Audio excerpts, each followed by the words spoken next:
கர்த்தருடைய பரிசுத்த நாமத்திற்கு மகிமை உண்டாவதாக. இன்றைய தினம் ஒரு சந்தோஷமான நாள்.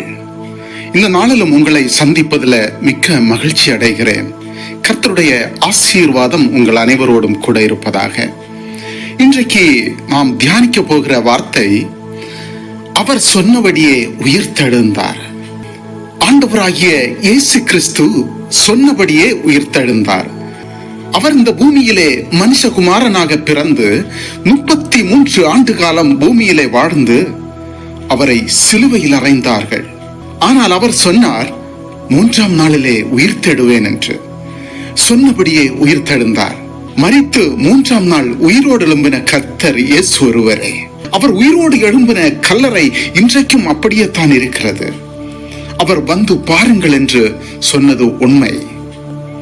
மத்தேயு 28வது அதிகாரம் 6வது வசனத்தை நாம் வாசிக்கிற பொழுது, அவர் அங்கே இல்லை, தாம் சொன்னபடியே உயிர்த்தெழுந்தார், கர்த்தரை வைத்த இடத்தை வந்து பாருங்கள்.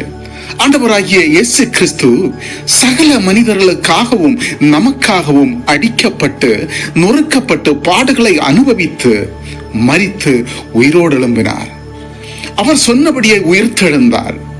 யோவான் 11வது அதிகாரம் 25வது வசனத்தை நாம் வாசிக்கிற பொழுது, இயேசு அவளை நோக்கி, நானே உயிர்த்தெழுதலும் ஜீவனுமாயிருக்கிறேன், என்னை விசுவாசிக்கிறவன் மரித்தாலும் பிழைப்பான் என்று எழுதப்பட்டிருக்கிறது. ஆண்டவர் உயிர்த்தெழுதலுக்கு அவரே சொந்தம். அவர் இல்லாமல் யாரும் உயிர்த்தெழ முடியாது. அவரே உயிர்த்தெழுதலும் ஜீவனுமாயிருக்கிற கர்த்தர். அவர் சொன்னதை செய்கிறார். 1 கொரிந்தியர் 15வது அதிகாரம் 3வது வசனம் 4வது வசனத்தை நாம் வாசிக்கிற பொழுது, நான் அடைந்ததும் உங்களுக்கு பிரதானமாக ஒப்புவித்ததும் என்னவென்றால், கிறிஸ்துவானவர் வேத வாக்கியங்களின்படி நமது பாவங்களுக்காக மரித்து அடக்கம் பண்ணப்பட்டு வேத வாக்கியங்களின்படி 3ஆம் நாள் உயிர்த்தெழுந்தது என்று எழுதப்பட்டிருக்கிறது. கிறிஸ்துவுக்குள் பிரியமானவர்களே, அவர் சொன்னபடியே வேத வாக்கியங்களின்படி அடக்கம் பண்ணப்பட்டு 3ஆம் நாள் உயிர்த்தெழுந்தார். இன்றைக்கு ஆண்டவர் உங்கள் ஜெபத்தை கேட்கிற தேவன். அவர் சொன்னதை செய்யும் அளவும் அவர் கைவிடுவதில்லை. அவர் சொன்னதை செய்வார். என் தேவன் உயிரோடு எழும்புகிறார் என்று விசுவாசியுங்கள். அவருக்கு நேராக கைகளை கும்பிட்டு ஜெபம் பண்ணி பாருங்க, கண்ணீர் விட்டு பாருங்க. அவர் உங்கள் விண்ணப்பத்திற்கு செவி கொடுக்கிற தேவனாகிய கர்த்தராக இருக்கிறார். கர்த்தர் உங்களுக்கு நிச்சயமாக சொன்னதை செய்வார். காலங்கள் தாமதிக்கலாம், நேரங்கள் தாமதிக்கலாம், நீங்கள் சோர்ந்து போகலாம். ஆதியாகமம் 2வது அதிகாரம் 1வது வசனத்தை நாம் வாசிக்கிற பொழுது, ஆபிரகாமுக்கும் சாராளுக்கும் வயது கடந்து போயிருச்சு. அவளுக்கு குழந்தை பெற எந்த வாய்ப்பும் இல்லை. ஆனால் தேவன் கர்த்தர் சொன்னபடியே சாராள் அந்த அம்மா பிள்ளையை பெற்றெடுத்தாள். அவர் சொன்னபடியே இன்றைக்கும் உங்களுக்கும் எனக்கும் செய்வார். அதற்கு அவர் ஆயத்தமுள்ள தேவனாக இருக்கிறார். புதிதான ஜீவன் உள்ளவர்களாய் நடந்து கொள்ளும்படி இயேசு உயிர்த்தெழுந்திருக்கிறார். 2 கொரிந்தியர் 5வது அதிகாரம் 17வது வசனத்தை நாம் வாசிக்கிற பொழுது, ஒருவன் கிறிஸ்துவுக்குள்ளாக இருந்தால் புது சிருஷ்டியாயிருக்கிறான், பழையவைகள் ஒளிந்து போயின, எல்லாம் புதிதாயின. இயேசு கிறிஸ்து உயிர்த்தெழுந்தபடியினால் ஒரு புதிதான ஜீவனுள்ள வாழ்க்கை வாழ கர்த்தர் நமக்கு உதவி செய்கிறார்.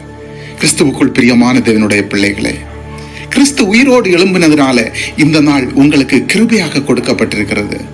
அவர் சொன்னபடி உயிர்த்தெழுந்தார்.